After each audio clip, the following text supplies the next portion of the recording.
And if you're here, if you will put your name in the chat so we can keep record of attendance. If you're not getting emails from us and would like to, you can add that as well. Welcome, everybody. I was just saying to Nannette, it's nice to see the sun shining. We're in that raining every day phase. Woohoo. Yes. So we're with Nannette Franklin today. She is the Watauga coordinator for Safe Harbor, which I had never heard of until 2 or 3 weeks ago. We got to meet and talk. And so I felt like it was important information for all of us. Nannette, I'm going to let you introduce yourself and tell us what you want to about your connection to the community, and then we'll go on from there. So thanks for being with us. Yeah, thanks for having me, and good morning, everybody, or good afternoon. Like Denise said, we began, I'll just start with Safe Harbor and who Safe Harbor is and who I am in the mix, and kind of give you a timeline of that if I can. But I started out in jail 32 years ago. 1 year of the 32, I've not been in the jail because of COVID. First, just sharing the gospel with women on Sundays. I was asked to go and I never stopped going and loved it. Loved meeting with. Sorry, hold on, Nannette, I accidentally muted you. Sorry. Unmute. It won't let me do it, will it? Can you unmute yourself? Yeah. There you go. Last thing I heard was love going to the jail, and then I hit the wrong button. So go ahead from there. Love going to the jail. Well, and so for probably 20 some years, I went on Sundays, being a woman of faith in Christ. I really enjoyed it. We prayed with the women, talked Bible, talked circumstances, and I did that for a long time. But I started seeing that a lot of them didn't have hope. And when I know for myself, when I didn't have hope, I have no expectations with hope, a defeat is added to their going forward in their recovery. And then my head was wrapped in the fact that Christ is going, hey, these women need help in re-entering into the world again. And so that's where that began. So Safe Harbor, also very similar, backing up to 2004. I was 1990 or 89 when I went into the jail, but a woman named Debbie Haynes from Hickory was going into their jail, and she saw similar things going on, and the women just kept coming back chronically with the same charges, more severe drugs and alcohol. And so she began in 2004 in Hickory, shared her faith with women in jail, and saw the need to have recovery options, and began the following programs I'm going to list over time. And I'm sharing with you today how they started and how the high country will be duplicating in an incremental time-wise way these same programs. So I'll start off with what her vision was and remains, is that we inspire everyone we encounter for a thriving and purposeful life in Christ. Our mission is Christ-centered community for rebuilding, renewing, and recovery. Our core values are integrity, compassion, humility, collaboration, and empowerment. So from 2004 to the present, Safe Harbor's Ministry to Women has evolved with those vision, mission statements to 4 various programs that have endured to this day. The first one was the Day Center program, and it began in an old parish, starting at 8 o'clock and went to 3, and these women were homeless. They either were in tents, this is still the case, or they're in the rescue mission there through Salvation Army, which they have a good sized one. And you'll find if you're in that recovery scenario or mental health issues, a lot of women and men will go down there because you can sign up for a period of time, then you have to go and then sign up again. But so what we have now at this time is within a new building that was donated. Every building we have has been donated, which has been a testimony in itself. The women come in for breakfast at 8 o'clock. They're picked up at the Salvation Army, or if they stayed somewhere, they can walk over, and they're there till 3. So that means they get lunch, they get devotions, and they get navigation services for housing or whatever their needs are. And we get a variation of women. Some are constant, come every day, Monday through Friday. Some are not, but they'll always get meals, and they can take showers there, and they can bring their clothes because there's a washer and dryer there.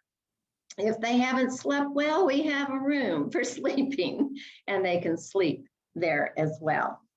So then that's still going. 2008, a recovery home was donated to Safe Harbor, and it was and is still the whole woman residential program.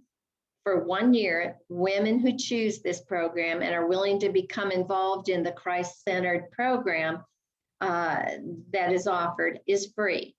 It's discipleship, community, safe place to learn and live, counseling for trauma, opportunities to heal from past wounds with recovery toolkits, one-on-one personalized case plan, job training, peer groups, accountability, and upon graduation, if she chooses, she has an option to go to our transitional housing and aftercare planning. And that program is called Greenleaf. Greenleaf is a 16-unit donated apartment complex in 2010. And it's meant for the women who will now focus on an internship to build employability skills and a community service project while gaining independence and exhibiting accountability and responsibility.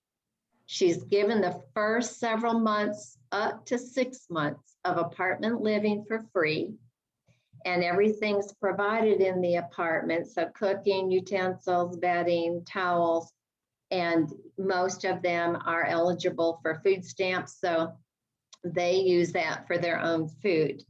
But the apartment's fully equipped for her to start learning about apartment living and responsibility and budgeting, financial planning with a caseworker there. And then within those 6 months, she should have employment, if not the first and second. And because she's living free there for almost 6 months, she should be saving if she has a job. The intake or caseworker works with her. When she's able, she starts paying $250 a month. And you and I know there's no place you can get 2-bedroom apartment for $250. And from there, she's ready to take flight in her own independent living. And all the while she remains in Christian community, knowing that the opposite of addiction is for us community. Without it, I'm lonely, I'm isolated, and I'm hopeless. And trust becomes alive again for her, and possibly, if it's doable, with children that she may have out there that are in foster homes or child custody is pending. She would be, if she wants her children back, she also is working towards parenting and starting to gain in the trust, whether it's through the court system and the children, to have them come back live with her. And that's done not overnight, of course.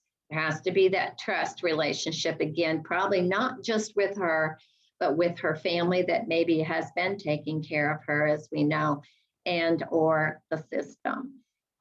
So she and so many of the graduates, I've gotten to watch them gain back their children. And it is so precious to see that happen, for her to really be enthused about being a mom and a supportive mom.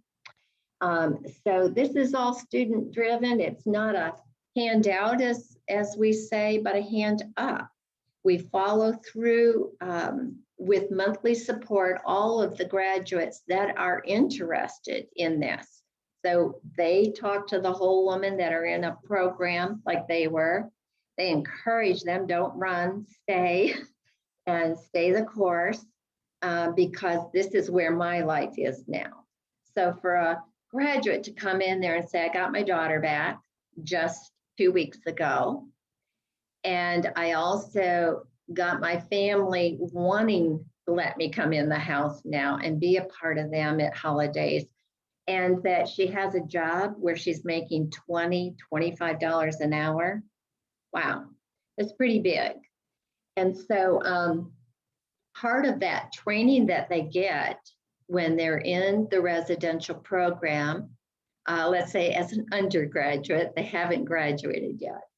They are going to take part in learning how to be employable by working in Safe Harbor's social enterprise operated under Safe Harbor, providing them with job training experiences. All revenue goes back to Safe Harbor to keep it going. It costs about $30,000 a year or a little less for each one up to graduation for what they receive in services and housing. We work with many church groups for the resource warehouse. It's kind of like a thrift store. It's very large. It's 25,000 square feet. And they learn under Christian community, once again, what it's like to be respectful, to stay committed to the course. When you say you're going to do this job, you show up on time and you leave at that time. And that you come in prepared to do the task you've been given to. So they learn many kinds of employable tasks, even running a cash register, speaking with customers where they've never done that. And so right here, is everybody with me? I'm with you, yeah. Okay. And Nannette, you might get into this in a minute. So if you're not ready to talk about it, tell me. Because I was reading back over our emails from earlier, and you said that all of the programs in Hickory are going to be, unless I misread or misunderstood, are going to be recreated in Watauga. Yes. So I mentioned it briefly at the beginning. I'm going to finish that. Okay. We'll come back to that when you're ready to get there. I'm just interested in hearing more about that, but we'll get to it when you're ready. I feel like I'm talking so much. This is no, you're doing great. Yeah, no, you're doing great. I'll interrupt you to take a breath, or if I have a question or somebody puts something in the chat, but you're doing great. Super good. All right, I just want to give you some of the evidence-based outcome results from our graduates in 2019. So some of the stats and the graduates from Whole Woman and Greenleaf are this. 71% report no recurrences since graduation of substance use. 33% report experiencing one or more recurrences post-graduation. That means they didn't go into transitional living as well. And you can ask me questions later if you want to, but we really endorse that second year of transitional living because that's where we saw women fall off when we were helping place women in a one-year program that didn't have the second year of accountability, staying in the Christian community and staying with their mentors and learning to stay accountable where you are feeling tempted. And so they've been sheltered for a year to a degree. Then you go back out and more than likely, you're going to go back to the place that you used. And there's your old friends. You don't get a good job and you feel defeated. You don't get your children back. Nobody wants you back still. There's trust issues still. And so we saw some relapses because of that. I really love the second part called Greenleaf. 67% report a very close relationship with God. And, we know all these are choices, and that one particularly, staying with God, 67%, that's good. And 83% report they have not had any additional criminal charges since graduating just from whole woman alone. 86% report that they have healthy relationships with family and friends, and I love that one as well. And so we come to the place of the newest program of Safe Harbor is High Country Recovery Center for Women. So we envision that we will duplicate, it's our goal, and that is our objective, to duplicate the services I just shared with you in the High Country. And it will develop in increments, of course. None of that happened overnight there. It's not going to happen overnight here. We're just waiting on the Lord to see what happens first. And to our surprise, Recovery Center for Women opened first, and they don't necessarily have that. And so what will we do with that? What we will do is we will have 2 routes that a woman can come, make an appointment with us for a recovery reentry plan. And we will have, after next week, certified recovery coaches, and then we will train them to be recovery advocates, those who don't go through the certification, so that they can help any woman that comes in here to help her navigate and look for what pathway does she want to take with opportunities. And so we know one thing for certain. Any recovery, we believe, needs that relationship with that woman. Without it, she's alone. She needs to know she's surrounded with that kind of care, that kind of focus and commitment. So whoever does this commits to her when she finally decides this is what she wants to do. So we present first her options and find out where she's stuck for recovery with some recovery tools we use that I've used for years. I am a relapse prevention certified counselor through Genesis Process, and these tools are priceless. So you just ask some key questions. She discovers where she's stuck in the process, where she's got a behavior, a symptom, an addiction that she can't get past. And so she names it. So it could be alcohol. It could be anger. It could be cutting. It could be food. It could be many things. So she names what it is that she's struggling with. That's her high priority to get through this and with one of these pathways. So the next thing she does is figure out how that behavior is affecting her, her body, her relationships with people, her relationship with her family, her children, on it goes. And then when she starts seeing in her own words, she's doing this through a self-discovery worksheet. Then she does what we call a double bind. It's an action plan. So, you know, the old adage, damned if you do, damned if you don't. What if you put your symptom or your behavior down here in one box, then you look at the next box, and what would happen? How would your life change if you gave up this behavior, this addiction? And she will write down, it'll be painful because I'll lose my friends, for example. I won't have the same friends. I'll have to give them up. People won't understand me. Those are a couple examples. Okay, and the next box, what would it look like if you didn't give up this addiction or this behavior? And she would list, maybe I'll be the same as I was, I am, and it'll be worse 6 months from now, because you're asked that one too. What will your life look like if you change it 6 months from now, maybe, or you don't change it? The next box says, which decision do you want to make? And that's D-Day kind of, you know, I'm making a choice here for myself. No one's. And Nannette, where again, you may, if you're going to get into this later, tell me to wait, but I'm just wondering how do people find the people who need your program? How do they find out about you? And one of the things that we had talked about that you had said is that it's a choice, that while it's faith-based, women know that when they come and they get to choose if that's something for them or not. Right. So I'm just wondering how they find you. Where do your referrals come from?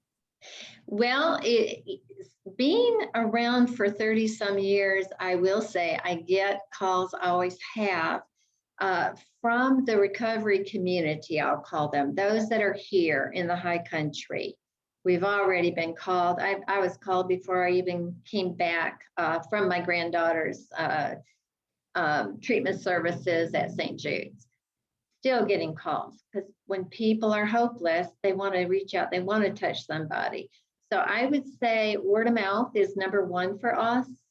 And word of mouth is already, they've heard about us. And then I've been on the High Country Collaboration group Zoom calls with you all, trying to think, Marissa's group, Molly's, and there are a few other. Don't know how long I'm going to be able to sustain doing them all, because they're all good. But I'm meeting people, and this particular thing that you are allowing, and I feel very privileged to do today, is sharing who we are. And I'm going to tell you how you can find out even more, those of you who link with those in recovery and have need, or you hear of a woman wanting to maybe take the path that we provide. We do have, we will be advertising more for our date, and we're going to have a ribbon cutting ceremony, September 30th, 5 o'clock here. And we will be sending invites out with our brochures and information and card. So I do want anybody on today particularly that would like an invitation sent, I would love to send it. We've done assessments in the community, not with every single agency, but law enforcement, some counselors, lawyers, probation office, to name a few. So that's helped highlight that we are coming, and this was done last winter and spring. We'll continue to keep putting ourselves out there to let people know what we're doing, and they're welcome to come. And I'm going to give an invitation to something I think is very special for you to learn more about. So we will open officially August 9th. But I want to go back to finish this little piece, Denise, if I can. The options that we will put out there is, one, we can place you if you want to go to residential 1-year recovery place. And it may or may not be appropriate for her to apply to Safe Harbor. And I say that because of, depending on her mental diagnosis and medications and physical medical things such as diabetes, for instance. We can and can't take certain situations. We will refer her to a place that has dual diagnosis opportunities where she can live residentially. So she will look at that pathway after she decides she wants to make a choice to change and make an action plan. And if that is the place she'll go, then her recovery coach / advocate will guide her through that process. If she chooses to live within the community and do a recovery, we will still assign her her own personal recovery coach advocate who will keep up with her weekly and have that develop an accountability relationship that she agrees to. It's all her sign off on all of it. And so she wants to sign up for the 12-step life recovery program once a week. Let's say she wants to take part in our change groups, which is small groups with a homework and attendance required. And both of those go on throughout the year, and you get a certificate with the change group. And any counseling, we have a licensed counselor who will see any of our women, and she specializes in trauma counseling.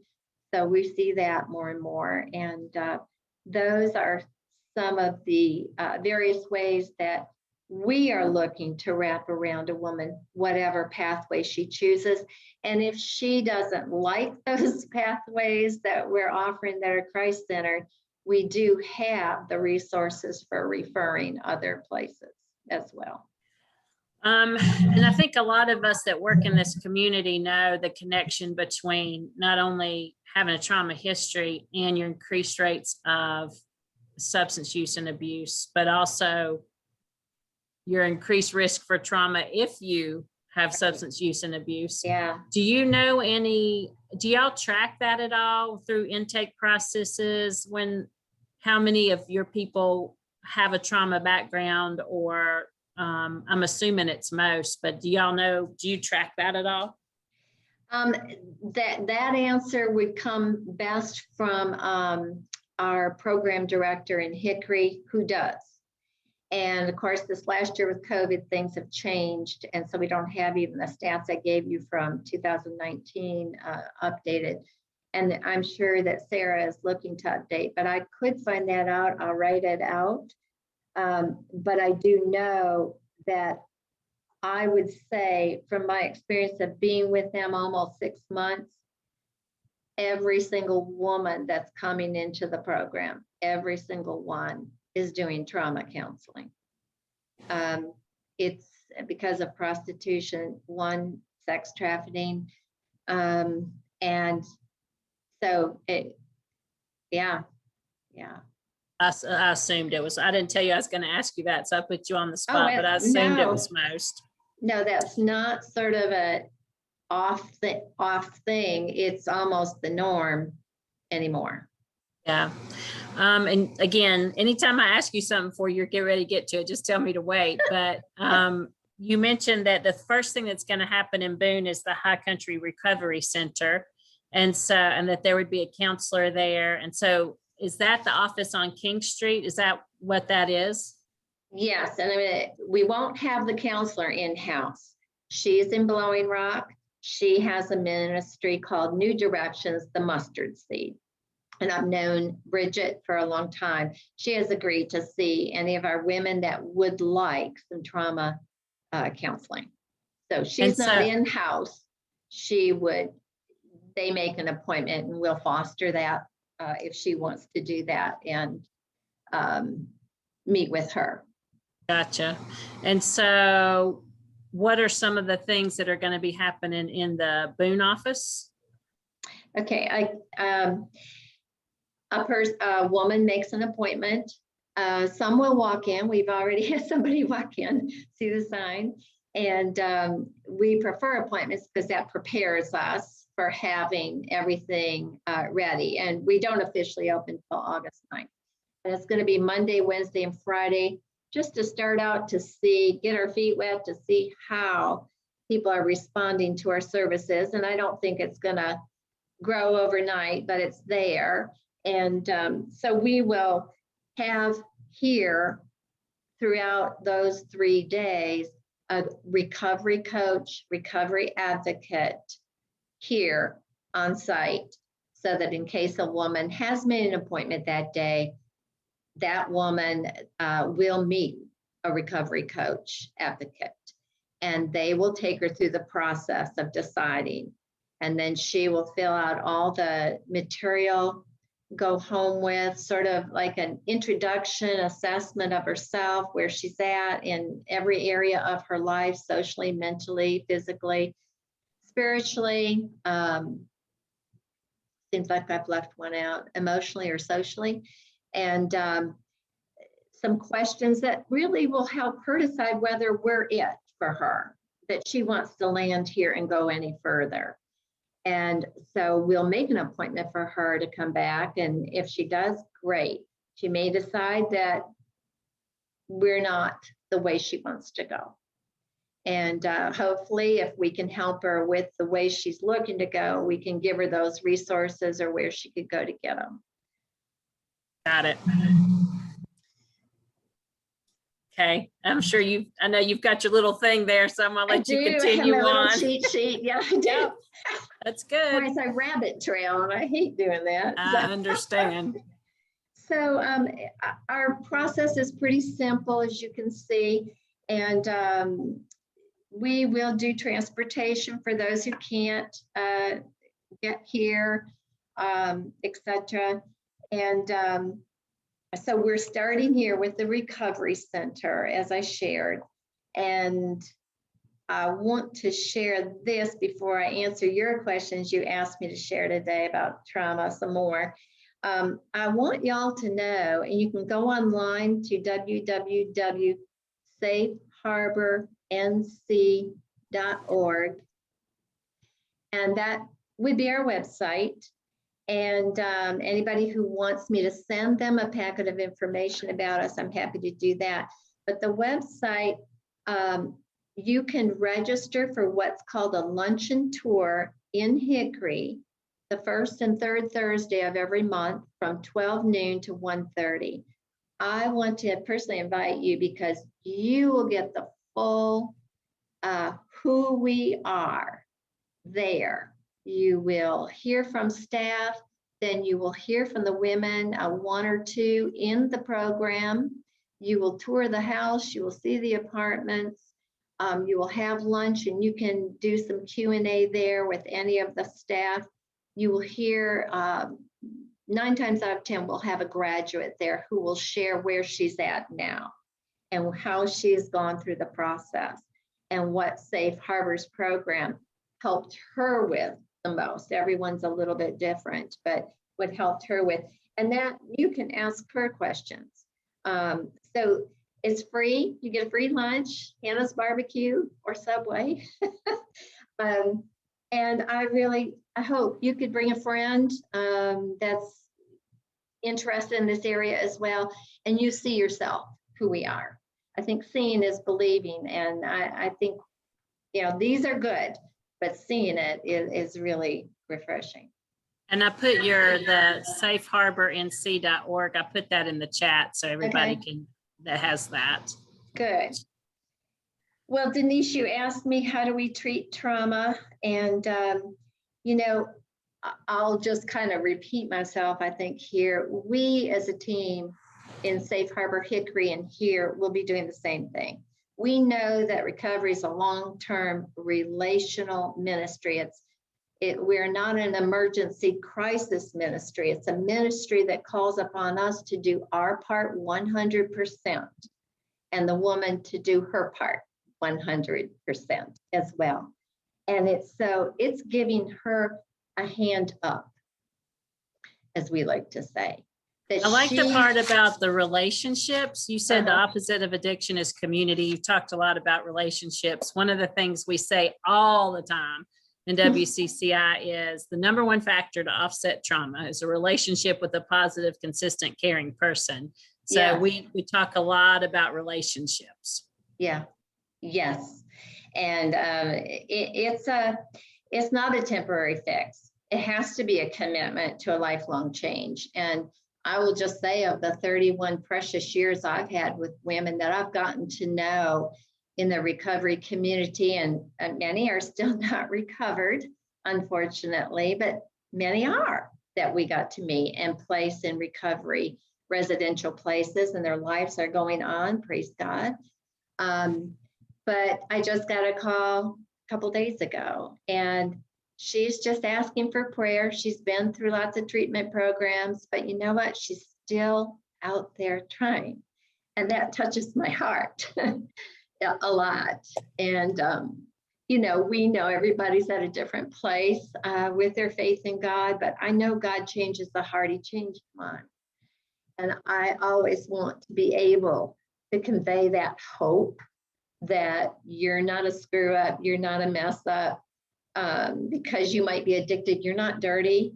You're of value and worth to God because He made you, and you're of value and worth to us. So we're going to hang with them. And, trauma is a place of hopelessness, of giving in, giving up.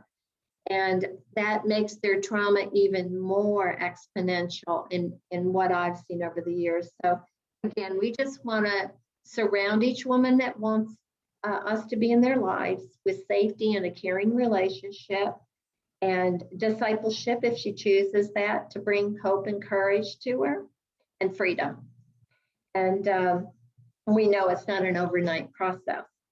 So the other thing that Denise asked me is, how do I take care of myself? So just went through this. And it's a painful process to get to this place of being so overwhelmed you don't want to get out of bed. So laying down causes more mind games than I care to even express. So it's getting up out of bed and not laying there feeling overwhelming. But I like to say I go to the rock that's higher than I, first and foremost, and start reevaluating my life. What can I step out of that's not important? It's not a priority. And why am I doing that? Just had to do that. So I'm stepping out of a few commitments that are not necessarily needful for me personally and for what I'm doing. And to engage in the priorities that I say are my priorities, which is, God for me first. And he's been there. I probably wouldn't be able to adjust like this as well as I got to a few days ago. But being with family and my grandkids more, I don't want to miss that opportunity at all. I think that would be a big regret on my part if I worked so hard that I missed out on my grandchildren. So I'm spending the weekend with my grandchildren. And if I don't, I need to sleep well, pray, eat, exercise, and get with friends intentionally. When you're working, or when I'm working really hard, I'll just own it myself. I don't seem to do things for myself intentionally. So I have to back up and start actually putting it in the day timer. I am calling Denise today. I'm getting with whoever for lunch today. I'm writing that note today. And,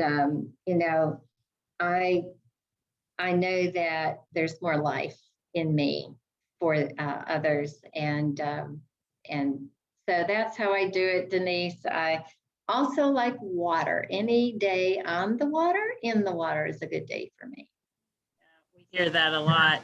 And so I had asked you, I told you I've been asking this more of people lately because it fascinates me, because we all have the list, but knowing how to do what's on the list or when we need to give ourselves some attention. So how do you know when you've either not been doing enough things on the list or need to do some, or need to give yourself more attention than you have been? Like, how do you know that that needs to take place? I get very insulated. I dwell on the knots. Joy seems to have left me. And then I know I'm just doing life for others more than I am living it and taking part in it, as well as thriving myself. We're all working for others to thrive well. But when I'm not thriving well, I'm overwhelmed. That's what happens to me. And I start isolating. So that's when I knew last weekend, okay, things have got to change here. And I have to be intentional. Yeah, I love where you said joy seems to have left me. I feel like that sentence describes a lot. What are those moments of like darkness or self-doubt or identity crisis, all of those times in my life? Yeah. I think when I look back on those, that's the one constant, is joy seemed to have left me. Yeah. And so I really like that a lot. I wrote that down. We talk about the different ways we identify when we need something we're not getting. So that's a perfect one. I'm gonna hold on to that one. Okay, good. All right. We've talked about a lot, Nannette. Is there anything that you prepared a good list, a good thing to help you along? Anything that I haven't thought to ask you about that you want to share with us?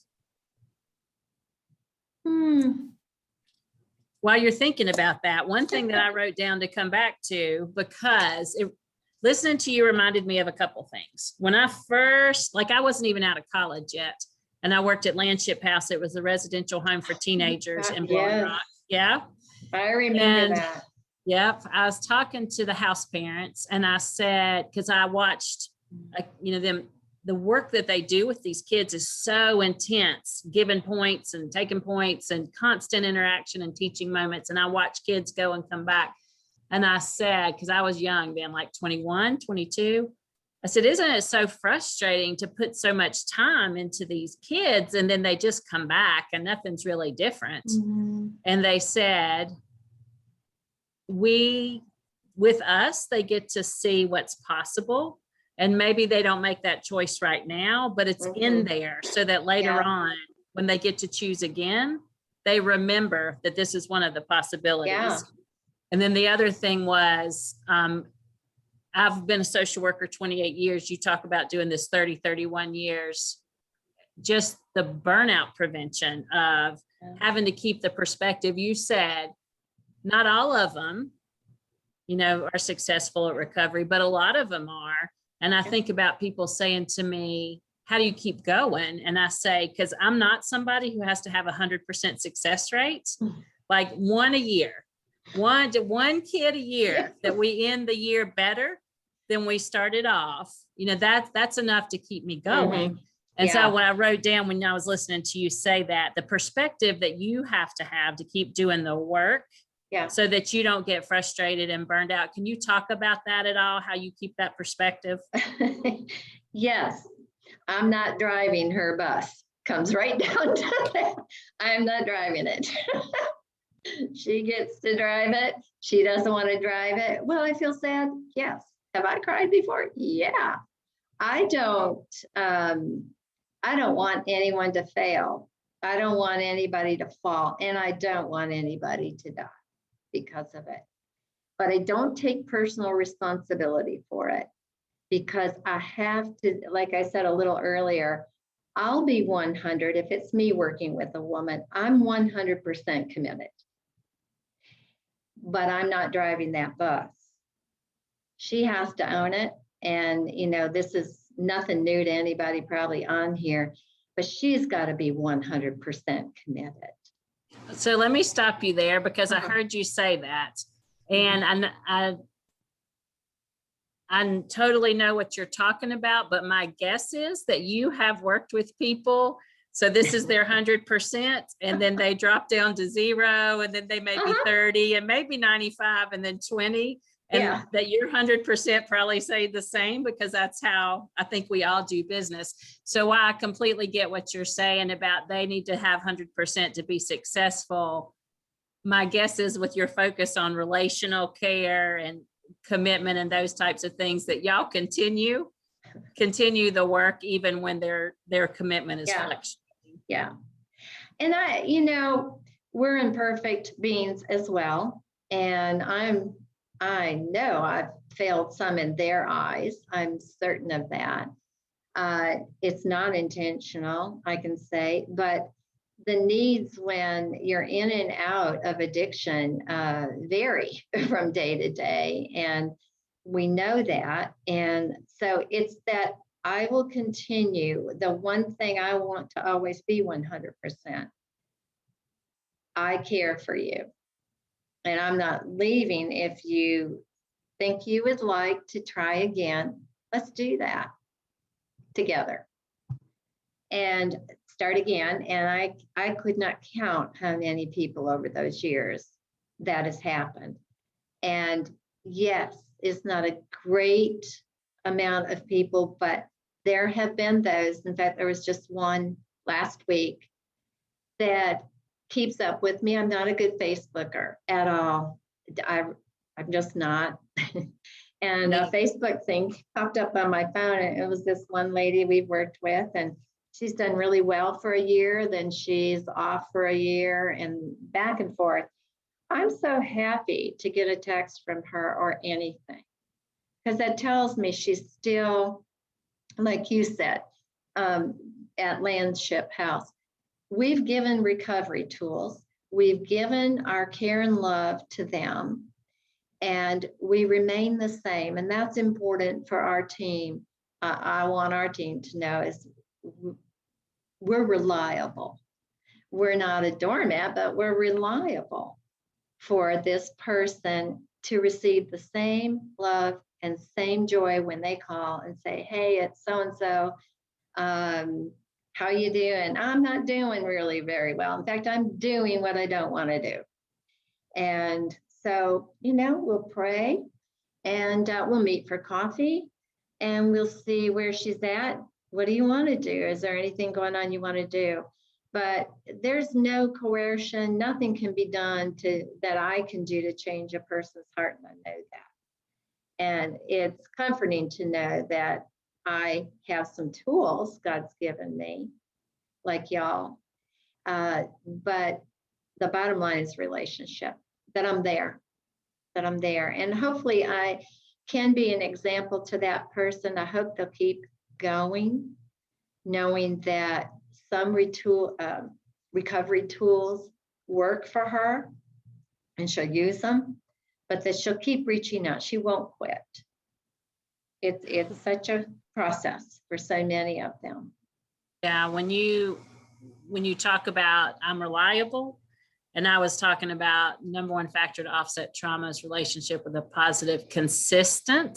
Mm-hmm. I know I have extensive trauma history, and I didn't know consistency till I was an adult. Nothing was ever the same day to day, and relationships with people weren't the same, and people would not talk to you for days, or they would disappear. And so when you say, reliable as a word, it seems kind of short and maybe easy to do, but the consistent being present and available and not the level of caring doesn't stop depending on someone else's behavior. It's the most powerful thing. And if you've always known reliability, you probably don't understand how powerful that is, but it's a life changer. Yeah. So the fact that y'all are striving to be reliable people, even, regardless of someone else's behavior, I'm sure that's a powerful thing for them. Yeah. We want to be. We hope we don't fail there, but I'm sure we have in some eyes. But so we're getting close to stopping time. If anybody has any thoughts or comments or questions for Nannette, you're welcome to put them in the chat and I'll read them to her. If you would like to get in touch with her, Nannette, do you mind to type your email into the chat in case somebody wants to email you? Not at all. I won't try to make you talk while you do that, because it's hard for me to talk and type. And we put the website for Safe Harbor in the chat if you'd like to copy and paste that to yourself for your future. Nannette put her email there. And so congratulations on your move to Boone and your office. When you get a flyer or an announcement about open house, if you want to send that to me, I'll send it out to WCCI. All right. Help you get that word out. All right. And so we're excited about what y'all are doing and wish you all the best and making a home for yourself here and being another resource for our community. I look forward to continuing to get to work with you and seeing what y'all do. Thank you, Denise. Thank you. Thank you for being with us. And I'll see you again in a couple weeks. Okay. If I can do anything for you, let me know. All right. Thank you. You have done a lot. This has been awesome. Thank you, everybody. It was great to have you. If you have something you want to say to Nannette, put it in the chat and I'll send it to her in an email when she has time to look at that. So I hope the rest of your day goes well, Nannette. Thank you. It has. Oh, good. All right. See you soon. All right. Bye-bye. Bye.